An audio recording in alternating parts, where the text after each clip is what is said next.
The House has passed a proposal to essentially defund and reverse what the president did on immigration, including the president says he wants to allow a lot of undocumented to stay. Republicans say no, in their policy they would have to go. The question now is what happens in the Senate, where you need 60 votes. And at the retreat yesterday, the Senate leadership came out and said our first priority is to try to get a vote on the House bill. Do they really mean that? Because some of their members don't want to vote on that. Yeah, we'll see. I mean, remember, Republicans have control, but they don't, because in the Senate you really do need 60 votes, or at least a coalition of 60 senators willing to work together.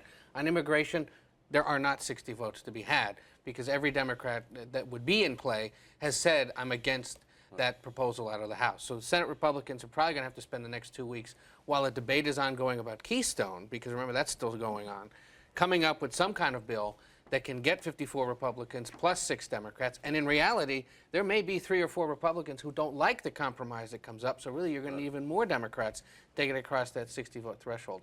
On the president, real quick, one of the people I talked to yesterday about that meeting said not only was he sort of being aggressive in laying out his potentially offensive strategy here, or offense strategy, not offensive, but the idea of being on offense. Yes, there you go.